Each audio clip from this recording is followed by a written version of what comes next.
clase. ¿No es un planazo? ¿Vamos al cine? No. Voy a una clase. ¿Cómo se llama la materia? Eh, bueno, una materia de Institución de gobierno, se llama. instituciones de gobierno económico y todo eso. Claro. Bueno, están ahí los de Lautaro, Tacio, Valentino, Fernando. Claro, profe. Sí, yo tengo. Bueno, bueno, Sí, sí, estoy acá. bien, reportando. Bueno, eh, no, es que estoy desde las 6, ¿saben? Porque empezamos un curso de posgrado que es de 6 a 9. Estoy con toda la energía. ¿Saben lo que estaba pensando? Eh, tres cosas. Para pregunto si viene alguien más por las dudas. Pero,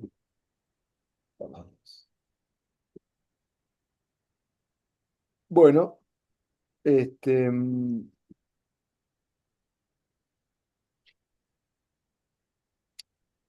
estuve viendo el texto de... Pero lo chusmeé nada más. El que les dio Ari de Acuña. Eh, no soy capaz de darlo porque tendría que leerlo. Pero tampoco voy a agregar ningún tema nuevo a un fin de semana de parcial. O sea, básicamente tengo una cosa para decir, una de contenido, una para anunciar y después preguntarles qué dudas tienen. La que tengo para decir de contenido, eh, bueno, es en función de lo que vimos en la clase conmigo pasada de Foucault, que yo pensé que Ari iba a continuar y no continuó, es que la noción de individuo, perdón, lo voy a decir, ya fue. Eh, ta- no soy de arrancar las clases así, pero lo voy a hacer.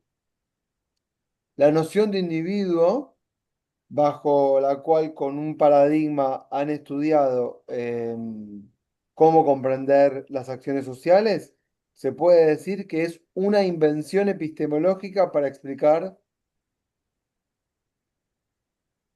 no, para legitimar el ejercicio de poder. Lo voy a decir de vuelta. Yo sé que es difícil, lo voy a decir de vuelta. La noción de individuo, bajo la cual estuvimos estudiando a algunos autores que la utilizan para explicar las acciones sociales, es, desde el punto de vista epistemológico, una construcción de saber para legitimar relaciones de poder. Ahí quedó grabada, la pueden ver 400 veces la frase. La digo así muy cargado porque vengo de 3 horas anteriores. Si la, si la escribieron, este va a ser todo el contenido de la clase. Es cortito, ¿sí? Es dificilísimo, pero es cortito. La desmenuzan y y se la explico y ahí terminamos con lo que tenía para anunciar. No, para explicar. ¿Está bien? Eh,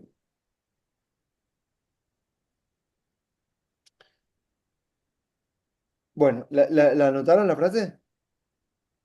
¿O no? Sí, más o menos. Más o menos.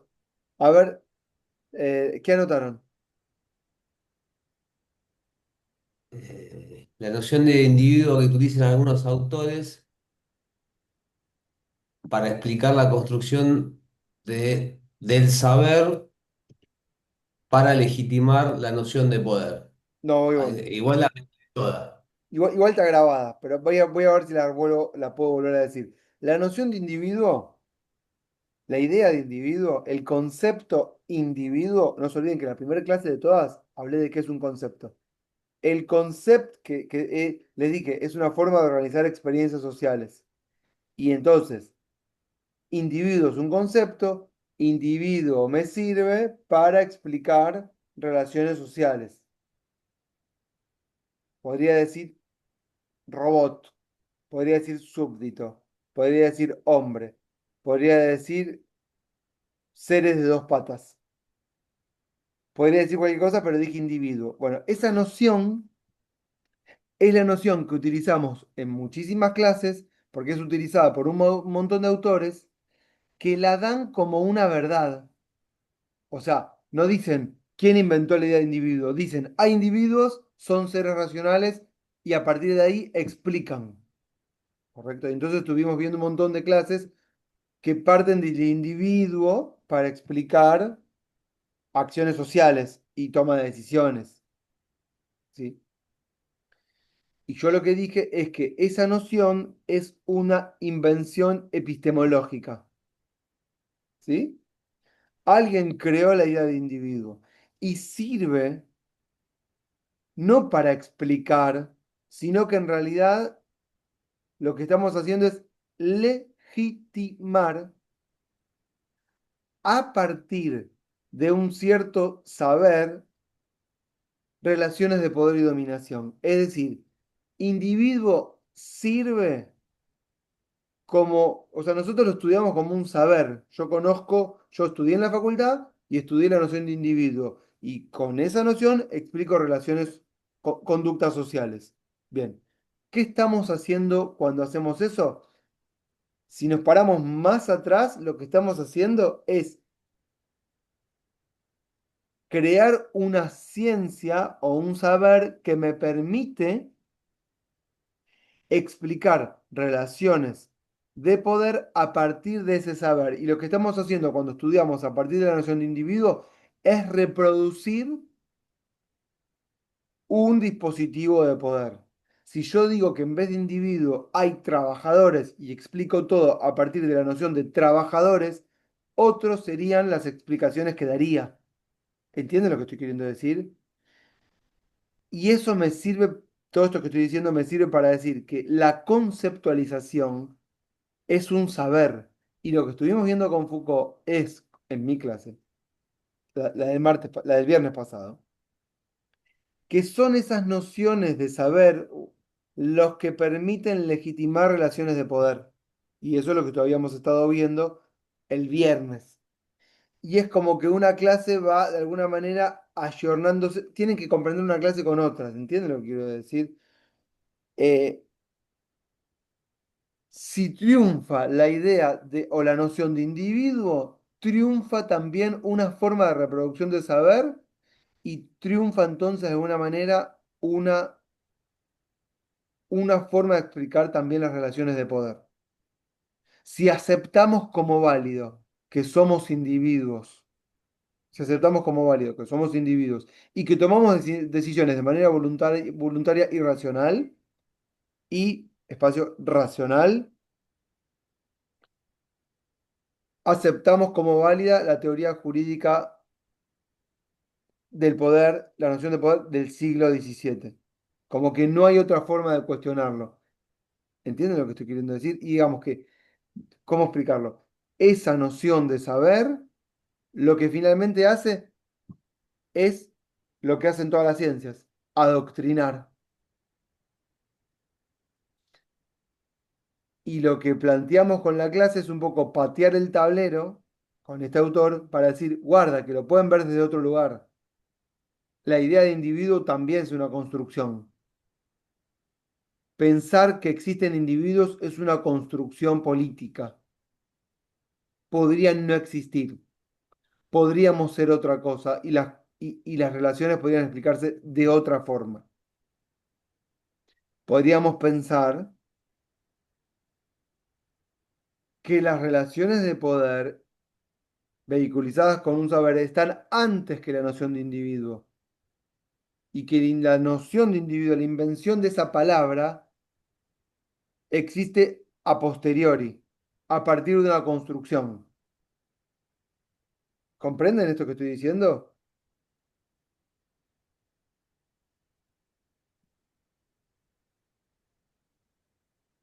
Dicho esto, después les voy a dejar la clase que vengo de dar, en donde lo expliqué durante 1 hora y media. y que, y bueno, y amplíe un poco más este, lo que habíamos visto el viernes pasado. Ahora bien, todo el texto que dio Ari de las instituciones es muy importante porque de alguna manera el texto ese en donde pone, le da un rol importante a las instituciones respecto de las conductas sociales, es muy importante porque pone otra vez en perspectiva la noción de individuo, la relativiza, porque nos hace pensar que hay personas, no importa si son individuos, trabajadores o qué, que interactúan y que hay marcos institucionales que condicionan y determinan esos comportamientos. Y por eso hay que darle relevancia a esas instituciones, ¿entienden? Y también hay comunidades organizadas que hacen que nuestros comportamientos estén condicionados, observados. Y de resultas de eso es que las decisiones que tomamos están atravesadas por un montón de variables y que la racionalidad y el cálculo costo-beneficio no es la única. Por eso, todo eso que estuvieron viendo, me imagino, con Ari, de la importancia de las instituciones, los grupos, los movimientos y la matriz, es fundamental para poner la noción de individuo más en perspectiva aún. ¿Es difícil todo lo que estoy diciendo o o se entiende? Díganme, tal vez si es muy problemático. Eso es lo que quería decir. Fui al hueso. 10 minutos. Bueno, después de decir esto y decir que les iba a dejar la clase que acabo de dar, que amplía esto y lo desarrolla lentamente, mi pregunta era, ¿qué dudas tienen para el examen? Básicamente. De eso se trata. Un viernes a la noche. Ya siendo la última clase, digamos, del curso. Si quieren, cuéntenme cómo le fue el examen pasado, como para romper el hielo. Y a partir de ahí, si leyeron o vienen leyendo para estas clases y qué dudas podrían llegar a tener y cómo se podrían resolver.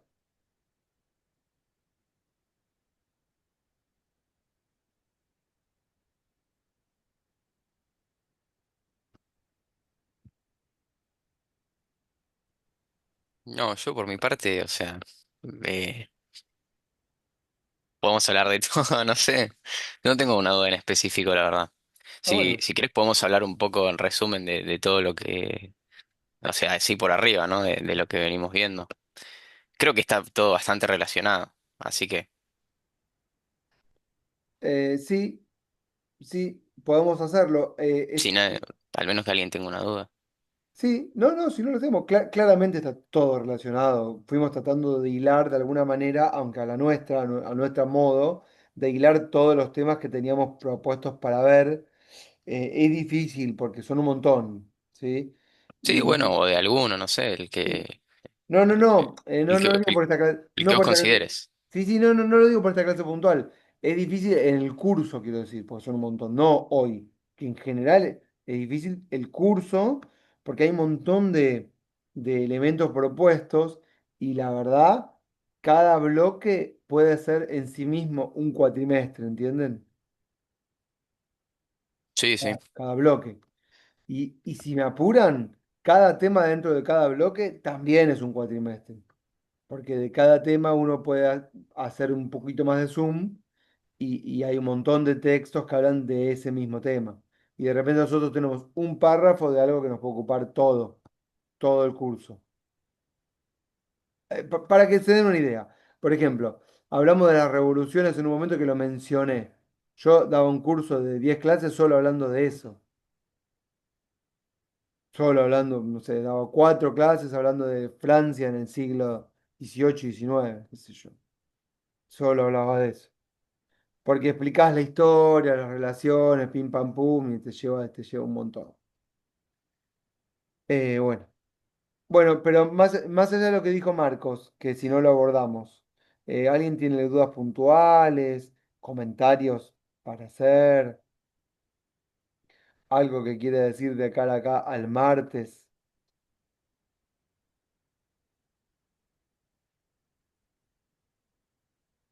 Bueno, ok. Bueno, es más o menos igual, yo por mi parte es más o menos lo que decís vos, que son varios textos que si bien tienen una columna vertebral, eh, es como cada un tema en sí mismo, ¿no? O sea, Ujú. uno medio ahonda un poquito y ya te vas y después tenés que unirlo con lo otro.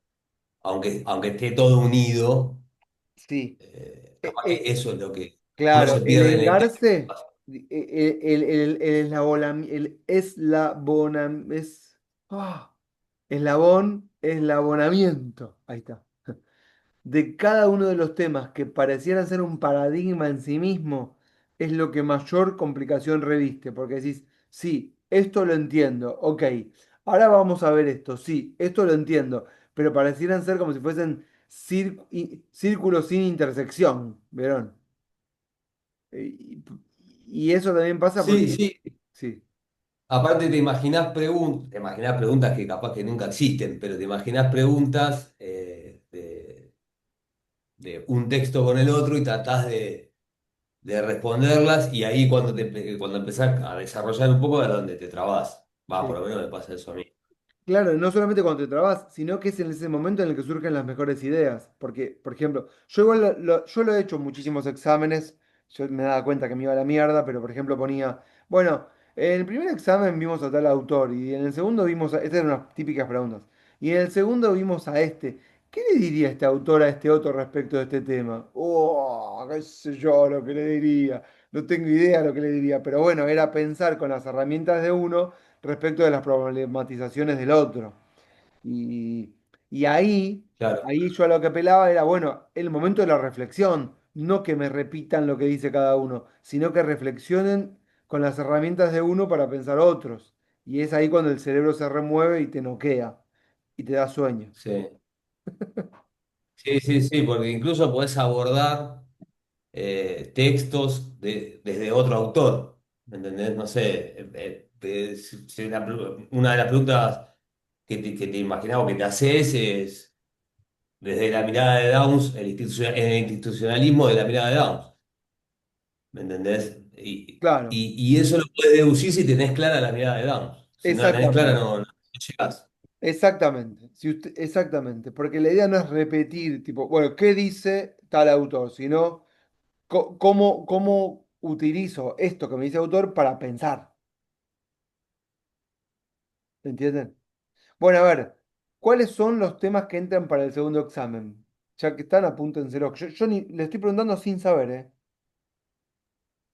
Y va desde Downs hasta Foucault. Pero bueno, te dije el primero y el último. Sí, a Está ver, Downs, Foucault, instituciones, public choice, elite, y después de elite creo que hay todo institucionalismo. pará, vamos lento. Y De Downs. Eh, Downs era la teoría económica racional del comportamiento, ¿correcto? sí, Que todas las decisiones están motivadas en un cálculo costo-beneficio. Y que a partir sí, de ahí se puede Sí, aplicar todo, relacionado con la microeconomía. sí, incluso la política. O sea, era lo político, la política o los comportamientos políticos de las personas vistos desde una noción economicista. Y la política entendida como un mercado, digamos. ¿Cierto? Correcto. Bueno, sí. Sí. La teoría económica de la democracia era. ahí está, la teoría económica de la democracia. Te agradezco, Marcos. Qué fácil de pensar. Eso es fácil de pensar, ¿no es cierto? Porque es como que decís, bueno, está bien, tenés un montón de electores, son clientes, está fácil, les voy a hacer una propuesta, es un producto, tengo que convencerlo, bárbaro, voy a hacer publicidad de mi producto, propaganda política, y que elija la mejor de las ofertas. Y bueno, ahí hay una mirada, ¿sí? Yo les diría que es fácil de entender, reduccionista en algún sentido, ¿correcto? Porque reduccionista en el sentido de que reduce todo a una visión economicista, ¿ok? Este, que tiene la noción, a la noción de individuo como la principal.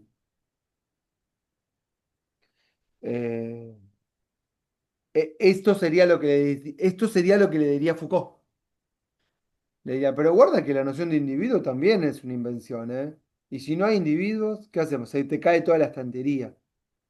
Y además, lo que también le diría es, guarda que no se pueden explicar todas las conductas a partir de una única variable. No se lo diría Foucault, se lo diría cualquier investigador social. ¿Entienden por qué? Porque no se explican todos los comportamientos a partir de la única variable de costo-beneficio. ¿Y qué le diría Schumpeter? No sé si se acuerdan, por nombrar uno. ¿Se acuerdan lo que habíamos dicho ahí?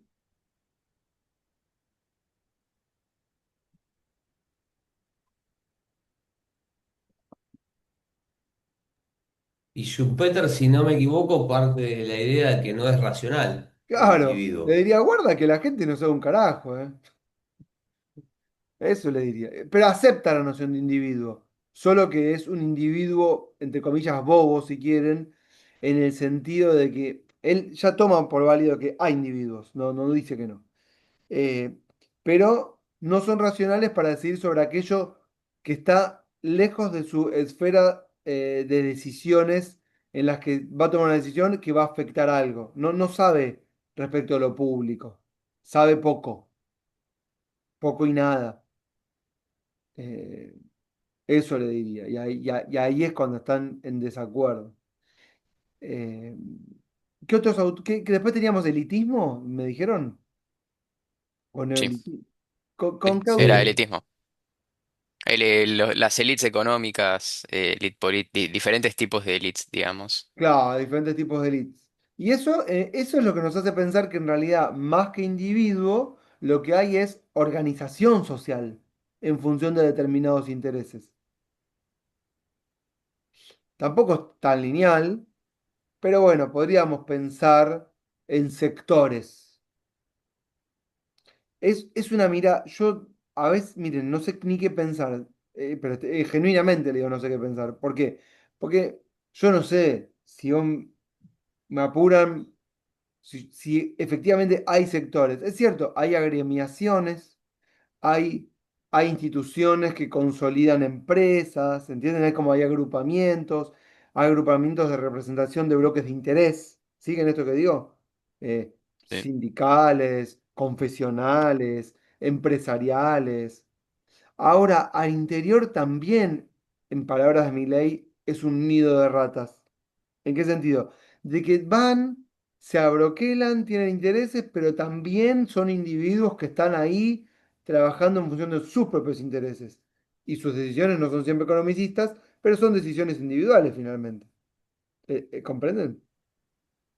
Bueno, eso es lo que dice Downs sobre los partidos políticos. O sea, que no hay un eje de intereses en común, sino que son todos como intereses personales que se agrupan para un interés en común que llega al poder, el único.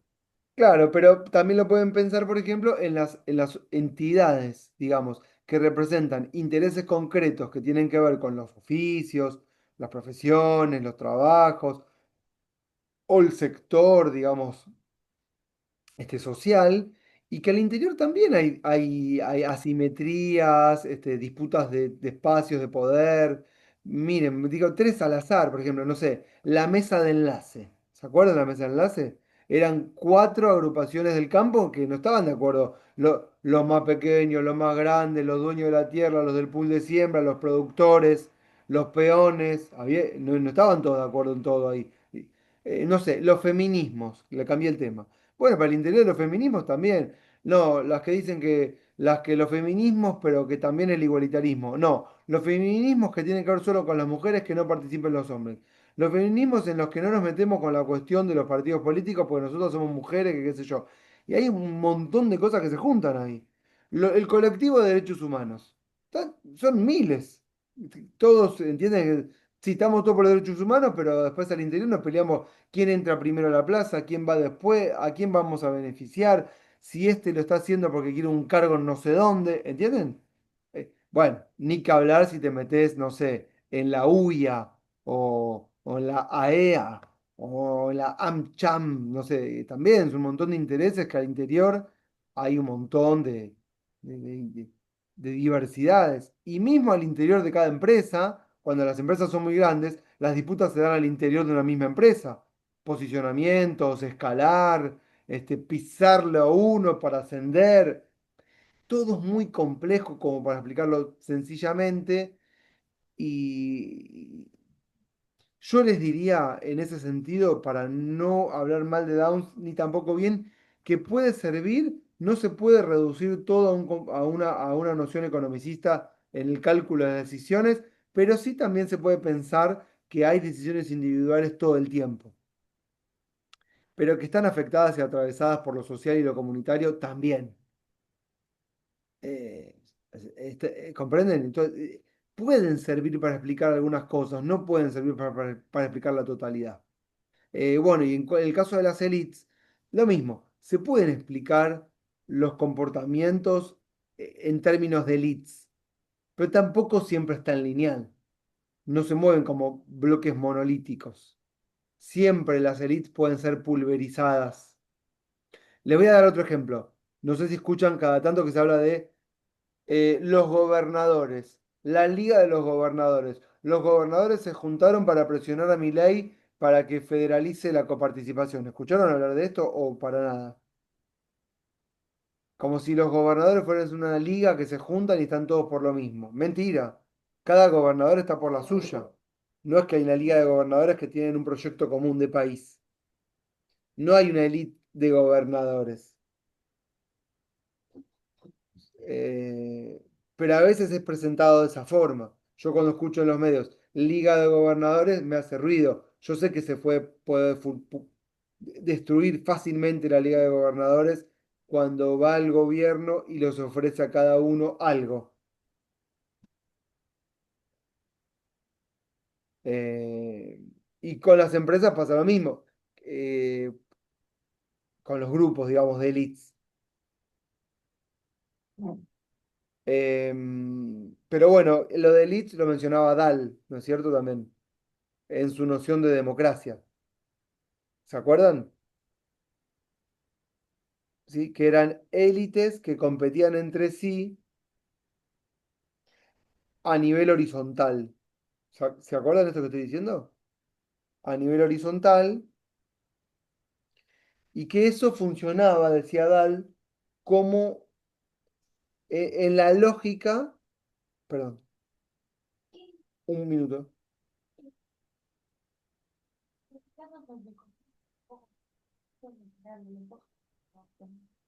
deja todo ahí, déjame abierto, si te vas para allá, deja abierto.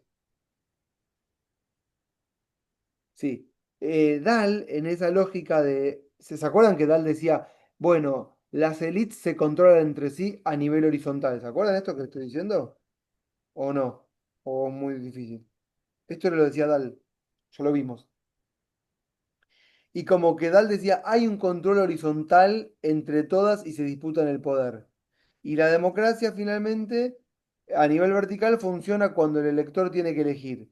Y elige a una u otra y ahí lo que se da es un control vertical del elector hacia esas élites. Y esas élites se disputan de alguna manera el botín mayor que es el gobierno o el poder ejecutivo en sentido estricto, que es el que maneja el presupuesto más importante. Y Dahl un poco lo decía eso, ¿saben para qué? Para ayornar la teoría de división de poderes, ejecutivo, legislativo, judicial, que ya no funciona más y que quedó como una especie de retórica, para ayornarlo a la nueva forma de control horizontal, que ya no era entre un ejecutivo y un legislativo, sino entre élites de poder que gobiernan espacios de poder institucional en el ejecutivo, en el legislativo, en el judicial, como si hubiese élites de poder que intentan controlar todas las esferas o agencias de poder gubernamental desde donde saben que se toman decisiones. Entonces, por ejemplo, una empresa intenta controlar con tropa propia o con cargos legisladores, fiscales, jueces, secretarios, ministros, ¿entienden? Y, y el elector, ¿qué le queda? Bueno, el momento de votar y elegir una elite u otro. Pasa que las élites no se muestran como élites, se muestran como partidos políticos. Sería mucho mejor directamente votar por Google o Amazon y terminemos con esto. Acá en Argentina es, bueno, voto a Techin, o voto a Clarín, o voto a, no sé, a Bulgeroni o a Arcor. Y ya. Y que me ofrezcan ellos un pack de beneficios. Eh, Eso era con las élites. Y vimos que la noción de élite, ¿se acuerdan cuando les dije que surgió por primera vez? La noción. La noción es el concepto. Ese concepto surgió por primera vez, como aparece como idea, en estos autores que les conté, que se llamaban Michels, Mosca, Pareto, que en el 1880, 1890 se cansan un poco de toda la disputa entre el marxismo y qué sé yo, y la teoría liberal, y dice, mira, acá yo lo que veo es siempre lo mismo. Hay élites dirigenciales que de alguna manera dejan de representar los intereses que dicen representar para beneficiarse a sí mismo. No importa si es un partido, un sindicato, un gremio, da lo mismo. Y estos autores fueron autodenominados los autores de las teorías de las élites, donde aparece la noción de los de arriba y los de abajo, y cambian de clase económica de la que hablaba Marx a clase política. Los políticos, ahí aparece la idea de los políticos. No importa si es un político sindical o de una empresa o lo que fuera, o confesional, sino que son los dirigentes que dirigen y que terminan representando los propios intereses y no de sus representados. Y eso aparece en 1880, 1890 como noción conceptual. Así como en el 1650 con Hobbes aparece la idea de individuo, la inventó, estos tipos dicen hay una clase política y hay una élite. Lo inventaron en 1890. Mosca, Pareto, Michel. Fue retomada, lo habíamos visto en clase, en 1950 después. Y ahí aparecen estos autores de las élites, que rivalizan en algún sentido con los autores que hablan del individuo. Y ahí está lo que estuvieron viendo con Ari, ¿correcto?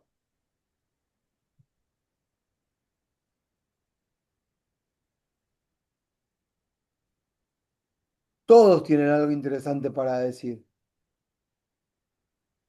Todos sirven para explicar cosas. ¿Qué más vieron? Yo no di Rational Choice, pero me lo pueden explicar si quieren, ya que estamos, porque lo dio Ari. Pero si quieren me lo pueden explicar y lo metemos acá en la clase. ¿Qué dice la teoría de Rational Choice?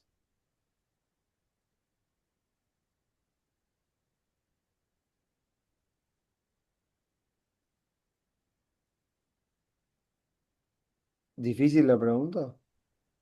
O que todos los individuos son seres racionales y sus elecciones parten también más o menos de lo mismo, de una ecuación costo-beneficio, Mm, Claro, buscan maximizar su beneficio. en términos mm, generales, ¿no? mm.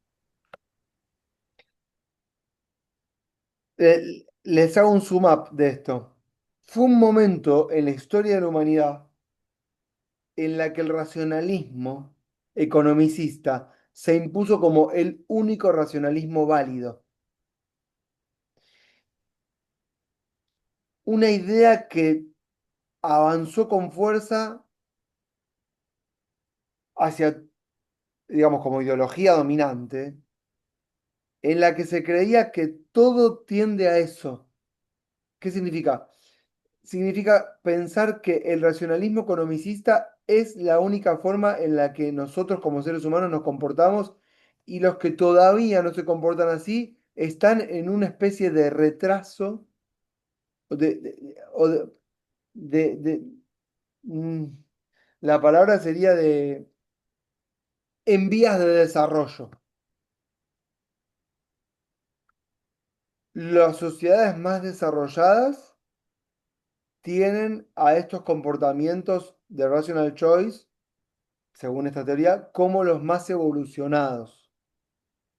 Digamos, si hay digamos, decisiones que no están motivadas a partir de este racionalismo, hay una creencia respecto de la cual todavía le falta evolucionar un cachito más para llegar a ese grado de desarrollo. Algo así como que yo les diga, miren, las sociedades en donde prima un poco más lo teológico son menos desarrolladas. ¿Entienden esto que estoy diciendo? Incluso, miren lo que les voy a decir, ustedes no conocen, pero hay teorías políticas que hablan del extremismo religioso. Vieron que hay sociedades donde el extremismo religioso es muy fuerte. O sea, en donde la ley que rige no es una ley economicista, es una ley teológica, una Biblia, un libro sagrado que está por encima de todo y que se nos postula como la verdad. La verdad no es una verdad racional economicista, la verdad es divina. Y esas sociedades han rechazado el racionalismo de Occidente poniendo estos textos sagrados enfrente, diciendo, diciéndole a estas sociedades, digamos, de Occidente, si quieren, que avanzan con fuerza y conquistan, mirá, les dicen, no me vengas con tu mundo occidental, porque para mí ese avance racional no es racional, es el diablo. ¿Entiendes lo que te... y tu racionalismo no es mi racionalismo. Mi forma de pensar el mundo es distinta. Yo no opero bajo esa lógica. O sea, a las 3 de la tarde yo me tengo que dar vuelta, tengo que mirar a la Meca, me tengo que sacar los zapatos y tengo que orar. No te lo puedo explicar. No lo vas a entender. No, no entendés esa forma de ver el mundo, ni quiero que lo entiendas. Lo único que quiero es que no vengas y me digas, eso es lo que está bien. Nadie dice lo que está bien. Pero ¿qué piensa Occidente de eso? Son sociedades primitivas, involucionadas, más precarias, no desarrolladas en vías de desarrollo. Fue un momento del mundo, que fue el momento de la Guerra Fría. Tanto el comunismo como el capitalismo occidental pensaban en términos racionales, ¿sí? O sea, el comunismo pensaba de la misma forma, es decir, no entienden estas sociedades primitivas que lo que viene es el racionalismo. Y estas teorías racionalistas están enmarcadas en esta impronta, o en esta lógica de pensar racionalista o economicista. O sea, el comunismo pensaba también en el desarrollo del capitalismo, para que se entienda, ¿no? Este, y también había una especie de ex- excitación en el comunismo respecto del progreso y el avance técnico. Se fascinaban con las máquinas. Lenin decía, el futuro es trabajadores más máquinas. Vieron, los rusos también querían ir al espacio, conquistar el espacio, lanzar cohetes, satélites. Hay una fascinación, digamos, por lo técnico y por el aparataje. Me O por distraje, ser la ¿no? primera potencia. Sí, sí, también. Pero eran, viste que el comunismo decían, eran ateos en su concepción. Porque iban en contra de las religiones, claro. Pues Ah, ese no, es no tenía idea. claro, y ese es bueno, Marx dijo, la religión es el opio de los pueblos. Ok. Lo dijo en otro sentido, porque él decía, bueno, no importa, no me voy a meter con Marx porque vamos a hacer un quilombo, no lo voy a decir. Pero digamos, el comunismo del lado oriental también avanzaba sobre los países orientales imponiéndoles una ley comunista que era cientificista. Voy a decir dos, para que, tal vez no saben, pero voy a decir históricamente. Hay dos grandes líderes en Oriente, de los años 50. Uno es Nasser en Egipto y otro es Ataturk en Turquía. No lo conocen porque no importa. Y hubo otro en Irán, antes de la revolución del Ayatolá en el 79, de la revolución islámica, que, que, que, que querían imponer una especie de nacionalismo que para Occidente era comunismo eso, pero para ellos era nacionalismo. Tanto Nasser en Egipto como Ataturk en Turquía, como el primer ministro iraní, que no me acuerdo el nombre, un nombre raro, y que eran nacionalistas. Occidente eso lo veía como comunistas, pero todos eran ateos. Y esas sociedades eran profundamente religiosas. Y veían a esos nacionalismos que traían mucho progreso técnico como una especie de ofensa a sus modos de vida. Porque ¿qué les decían? No, no tiene que haber más religión. Acá la ley va a ser una ley científica. Pasa que no era una ciencia occidental, era una ciencia marxista, pero era científica. Era no religiosa.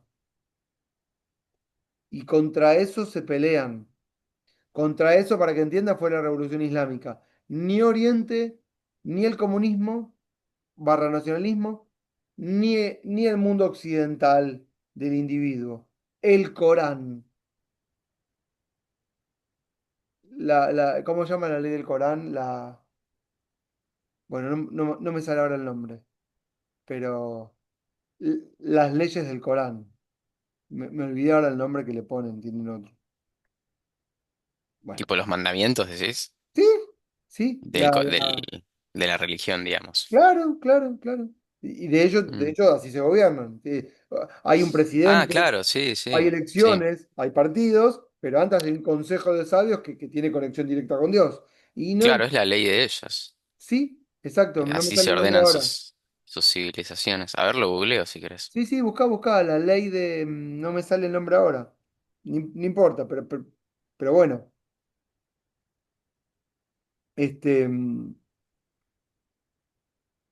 todo esto vino de la mano de qué? Del elitismo, no del racionalismo, de la idea del rational choice y el racionalismo.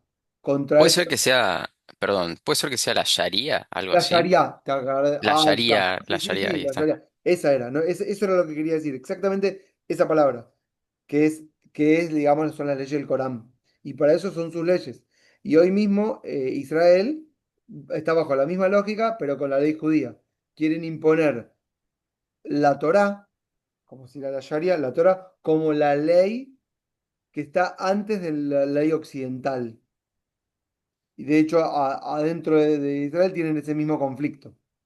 Los que dicen, no, nosotros nos basamos en las leyes, digamos, racionales de que a este gobierno lo pone y lo saca el pueblo, racional, occidental, creado el individuo, que crea soberanía, digamos, a partir de una toma de decisión popular, racional, contractual. Frente a esa idea aparece la idea de no, hay un Dios y es Él el que te da la vida y te la saca, es Él el que pone y saca. Y bajo esa lógica podría aparecer un gobernante y decir, no, a mí no me tienen que elegir, porque a mí, yo represento a Dios, que es el Dios de todos, y tiene otra lógica y otra forma de fundamentar las relaciones de poder y dominación. ¿Entiendes lo que digo? Sí.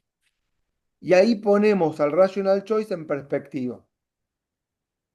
¿Qué le diría un iraní a la escuela del Rational Choice? No, vos no entendés mi forma de razonar, querido. Yo no funciono así. Yo rezo 5 veces por día y en tal mes, que no sé cuál es, yo no como durante el día, solo como a la noche, que es el mes del Ramadán.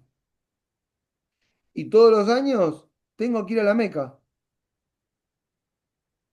Y eso que a vos te parece que es, no sé, algo primitivo, es mi forma de vida.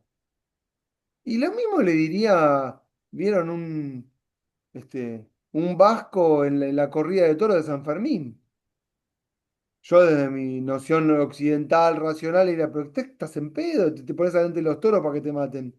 Pero es su forma de vida, qué sé yo. ¿Entienden? Me gusta Ahora, ahí. consulta, Sí, porque Occidente se jacta de civilizado contra o sea, contra Oriente, en teoría porque ya pasó por eso con el cristianismo. Como diciendo, exactamente. nosotros ya pasamos por acá con el cristianismo, evolucionamos y ustedes siguen con el... Exactamente, exactamente. Entonces hay una pretensión de alguna manera del rational choice de creer que todo se explica a partir de ahí. Yo sinceramente te digo lo que veo. Yo lo que veo ahí es mucha prepotencia americana. ¿Entienden el punto? O sea, flaco, ¿pero por qué? Claro, porque como ellos son los dueños de la ciencia, se los expliqué cuando les conté que ganan la Segunda Guerra Mundial y toda la ciencia se muda ahí y las cosas se dicen desde ahí, ¿se acuerdan? Entonces ellos te dicen, mira, el mundo piensa como nosotros decimos que tiene que pensar. Yo me acuerdo un documental, nunca me olvido, Bowling for Columbine, en donde este tipo que hablaba, bueno, no me acuerdo el autor ahora, pero es conocido, si lo buscan lo van a encontrar, en donde mostraba unos tanques americanos, en donde iban a, no sé si era Afganistán, Irak, con bombas, y hablaba un tipo que estaba, un soldado que estaba dentro de un tanque, ¿no? Este, y el tipo decía con honestidad, ¿eh? Decía, un soldado, decía, no entiendo, les traemos la democracia y no quieren. Qué retrasados.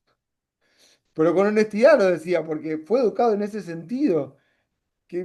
Claro, yo se lo puedo decir, pero estoy en Argentina y entonces yo conozco a los caudillos americanos hablando del imperialismo yanqui, entiendo esa mirada, no es que yo la comparta, y puedo entender a un iraní con quien no tengo la misma visión del mundo, pero que le diga, pero ¿quién te cree que sos? Tirándome bombas, diciéndome a mí que me traes la paz y el racionalismo.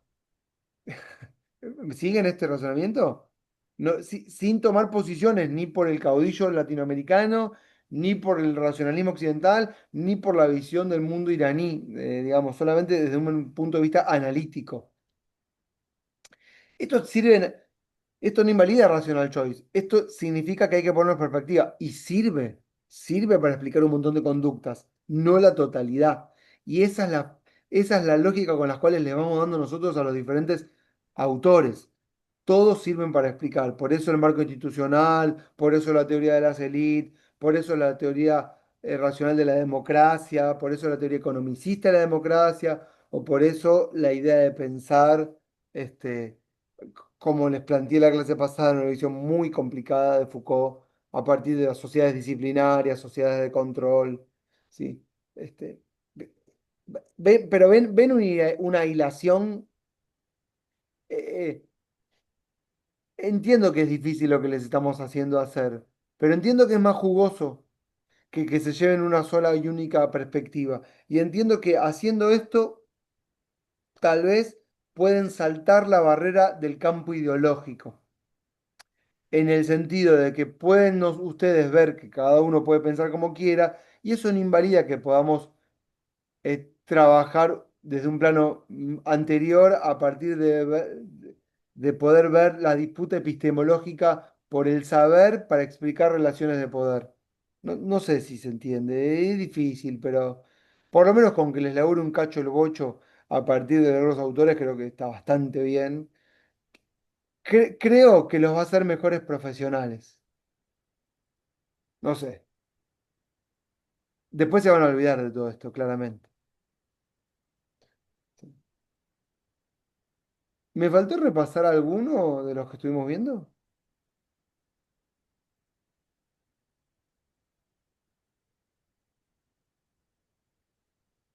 ¿O no? Creería que vimos todos, igual ahora te digo. Bueno, este,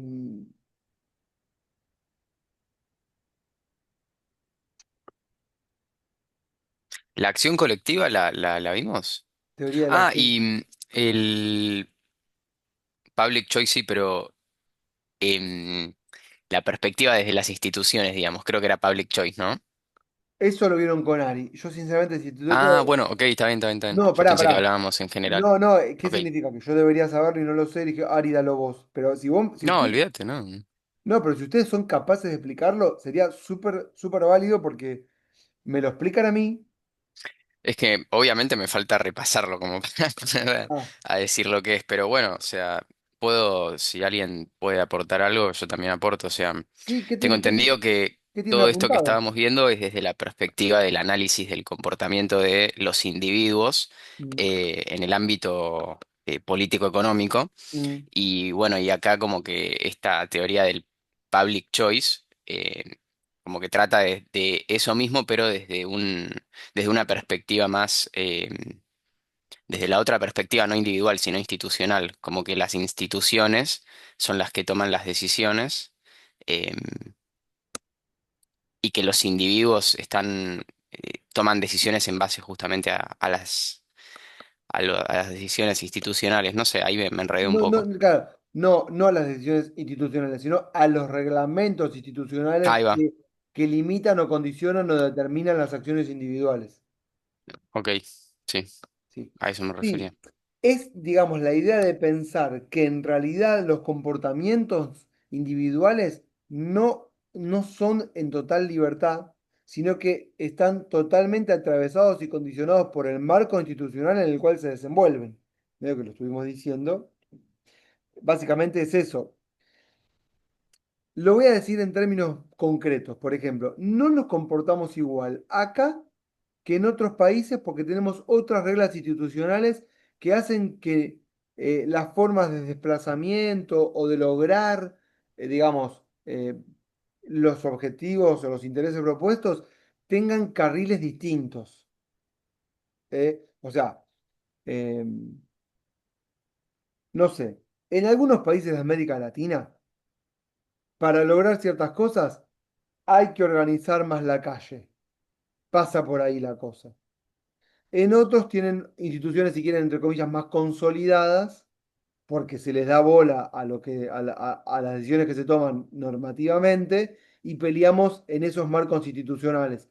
Léase lograr la sanción de una ley. E incluso ahí, no todos los, no en todo, en todos los sistemas políticos, las reglas para las sanciones normativas son distintas. La forma de sancionar una ley es distinta. Las formas electorales son distintas. Como las formas electorales son distintas, los agrupamientos políticos son distintos, ¿entienden? Y a partir de ahí, también la forma de elegir representantes es distinta y de ser gobierno es distinta.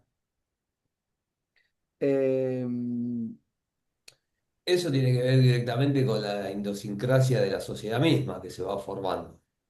O sea, bueno, sí, pero eso no tiene que ser un motivo de reduccionismo y de falta de explicación. Sí, uno no, no, no, puede decir, claro. sí, sí, está bien, la idiosincrasia, la cultura, todo, por supuesto, pero después la cuestión es explicar cómo funcionan. Nosotros tenemos un sistema presidencialista, federal, con un sistema de No, distribución sí, sí, que se van forjando de algún modo, claro, digo. Se con van un forjando. Por sistema, eso no sirve. O sea, no todas las democracias son iguales y no todas las instituciones son iguales en todos los países. sí, y te cambio la frase a esta. Todas las democracias son distintas, todas las instituciones en todos los países son diferentes. No hay ningún modelo único. Hay tipos ideales que sirven como formas de aproximación y no más que eso. Pero uno podría pensar, si se mete en el estudio de un caso específico, que es único. Todos los casos son únicos, ¿entienden? Y si hacemos una comparativa, se puede comparar, sí, podemos hacer comparaciones. Se pierde especificidad. Por ejemplo, Argentina es un caso único, fenómeno. Perú también es un caso único. Chile también es un caso único. Brasil también es un caso único. Todos son un caso único. ¿Quién no es un caso único? Venezuela es un caso único, Colombia es un caso único, México es un caso único. Y cuando los digo, no los digo así porque sí. Pienso en cada uno y digo, sí, tienen formas distintas de organizarse, Pasaron por instituciones. cosas distintas. Claro, atravesamientos eh, distintos, movimientos políticos diferentes, formas electorales claro. distintas, influencias externas distintas, recursos naturales distintos, que condicionaron su inserción en el mundo de manera distinta, que crearon élites diferentes. El que mejor conozco, por supuesto, nuestro país. Entonces yo te digo, bueno, ¿qué características propias del nuestro, únicas en el mundo, que no existen? Típico. Argentina es un país 8 en territorio, pero número, no sé, 150 en cantidad de población. Esa simetría vuelve al país un país imposible a partir de la idea de que encima esa poca población vive toda agrupada en el Río de la Plata. Eso lo que me hizo pensar hace poco es que, o sea, en realidad es como que no llega a ninguna conclusión, pero como que ningún país, pensando justo en esto, no, o sea, ningún país se desarrolló con una fórmula, o sea, cada caso justamente es único y no existe como ninguna fórmula, ¿no? Como para decir, bueno, vamos a hacer esto porque va a dar este resultado, por así decirlo.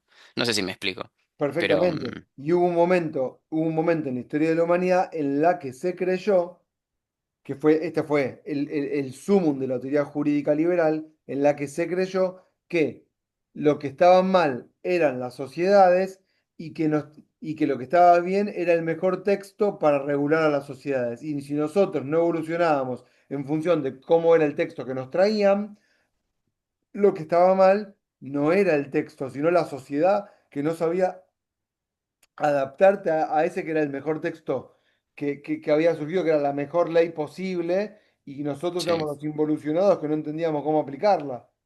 Pero claro, ciertamente no funciona así, y cada formación comunitaria fue creando sus propias instituciones en función de los atravesamientos, la historia, la memoria colectiva, las relaciones de fuerza. Por eso cada país es un caso único y tiene que darse sus propias instituciones. Y si querés, te digo, tenemos un desacople total entre las formas adoptadas, las ideas que nos vienen de afuera y el tipo y la formación y, y cómo la comunidad actual en su distribución y en lo que producimos y cómo estamos en el espacio. Es decir, lo habrán visto con Ariel, Ari lo habrá mencionado, esta idea de que tenemos un montón de provincias, pero con poblaciones que son diminutas, con estructuras sí, sí, organizativas que no funcionan, sí, que vienen de la época del virreinato. Y no nos planteamos la idea de replantear todo esto hacia un otro lugar, ¿no? Y eso viene atravesado del republicanismo de una época pensada para distintos países. O sea, me iría por las ramas explicando esto. Solo decir que no hay un modelo, ¿correcto? No hay una mejor ley, y que cada caso sí, efectivamente es único, y las instituciones que creamos en función de lo que decían del public choice son únicas en cada lugar y claramente determinan el comportamiento. El pensar en términos de gobernadores que vienen a buscar la plata y le tocan la puerta a Santiago Caputo para que les gire fondos es único en nuestro caso. ¿Entienden? Porque tenemos una forma de distribuir impuestos, de recaudar impuestos, de organizarnos de una formación provincial X en función de un Río de la Plata en un momento determinado, y se fue consolidando de esa forma. Es un poco el concepto de matriz política que vieron en el texto de Acuña, que me imagino que habla de eso. Y cada modelo armó su propia matriz con sus propias organizaciones sociales, sus propias tensiones, sus propias instituciones. Instituciones, perdón, ya voy terminando, instituciones que claramente están asociadas a otras que aparecieron en otro lugar, pero que fueron retocadas en función de valores propios. Y quedó, si quieren, como una especie de Frankenstein. Todos los países tienen instituciones parecidas pero diferentes, que trataron de adoptar un modelo, pero a la idiosincrasia local, y quedó un Frankenstein. En el caso de Argentina, Estados Unidos, la Constitución de Cádiz de 1812, por decir, las peleas entre unitarios y federales, lo que vimos de Rosas en un momento, y Rivadavia. Bueno, quedó este engendro. Engendro al que encima le surgieron pozos de petróleo y gas en el sur, lo tiro como variable, y litio en el norte, que van generando nuevos engendros. No sé qué va a resultar de esto. no sé qué va a resultar de la Argentina. Para mí no es viable la Argentina. Vamos a Explota todo. Consulta, ¿eh? volviendo 2 segunditos a lo de Public Choice. Sí, Eh, Porque acá tengo los apuntes de la clase, o sea, en resumen, ¿no? Muy resumido. Digo, es como la teoría de la rational choice llevada a la política, o sea, al en términos institucional, generales. pero al marco Claro. institucional. Eso me quería referir Claro, ahí al marco cuando yo estaba te mencionando entendí, eso. Marcos, ¿eh? Es como que hay instituciones que son finalmente las que terminan moldeando las decisiones. O sea, todos competimos por la presidencia y hay que llegar al 45 o 40 con diferencia de 10. Eso no lo podemos tocar. Y en función de eso, adoptamos un montón de decisiones. Les voy a dar un ejemplo. Mire, ustedes presten atención a esto. En septiembre va a haber elecciones en la provincia de Buenos Aires. ¿Están al tanto? Sí, Bien. Eso fue. ¿Saben por qué pasó eso? No me estoy yendo al Rational Choice, ¿eh? ¿Saben por qué pasó eso? Del Public Choice, perdón. ¿Por qué va a haber elecciones el 7 de septiembre? ¿Por qué no son en Porque octubre? ¿Por qué la desdoblaron? y por una cuestión de votos, en teoría. Porque en octubre del 24, en el gobierno nacional, impulsaron y se votó en el Parlamento, no sé si lo quería o no lo quería el gobierno nacional de Milei, no lo sé, y lograron sancionar el 24 la boleta única papel. Eso generó, eso generó un desdoblamiento de hecho, porque no va a haber más en la provincia la típica boleta partidaria, porque si hay una boleta única papel para todos los partidos a nivel federal, no puede haber a nivel provincial una boleta con las categorías de provincia en donde tenga adelante en un único comicio la boleta de los candidatos a diputados a nivel federal. El desdoblamiento se dio de hecho. Si hacían la elección el mismo día, tenían que poner dos urnas. ¿Entienden lo que digo? Una para la boleta único papel para los cargos federales y una para la boleta provincial en las 8 circunscripciones electorales de la provincia. Esto generó una discusión al interior del peronismo que ya tenía una pelea entre la cámpora y los intendentes que están a favor de Kichilov. ¿Qué estoy diciendo con todo esto? Bueno, y ahí los intendentes que están atrás de Kichilov están, empujaron a Kichilov para que se corte solo y desdoble y no siga a la Cámpora y a Cristina. No importa mi posicionamiento, lo que estoy diciendo acá es que hay un montón de conductas individuales que están motivadas por las instituciones que le dieron marco y motivación a esas conductas. Si no hubiese habido la BUP, no hubiese habido el desdoblamiento de hecho y no había habido un corte tan tajante de Kichilov, ya había otros elementos para que Kichilov se cortara solo. Yo no sé si era Kichilov el que quería cortarse solo, no lo estoy explicando acá ni lo estoy desarrollando, pero sí una cosa y otra fueron explicando finalmente esta ruptura. Los intendentes encontraron en este desdoblamiento, de hecho, la posibilidad de cortarse con Cristina porque encontraron una motivación. Y esa motivación viene del lado de las instituciones. ¿Por qué? Porque la forma de votar es un cambio institucional que modificó la conducta de los actores políticos en la matriz política de los partidos y la lógica. Y esto, si me apuran, está explicado mucho más atrás a partir de lo que pasa en la provincia, que es la elección más importante en un país en el que la mayor parte de la población vive en el AMBA. ¿Entienden? Y todo eso lo hace único y no se puede explicar una cosa sin la otra. Entonces, todas las conductas ahí están explicadas por la densidad demográfica, la importancia de la provincia y la poco importante de las otras provincias en términos electorales, lo que piensa el presidente de la provincia, la disputa entre el gobernador y el presidente. Eso pasa solo en la Argentina, no se puede explicar en otro país. Y esto viene de los tiempos, ¿eh? Yo les... ¿Siguen esta lógica? Sí, sí. Y bueno, ¿qué más?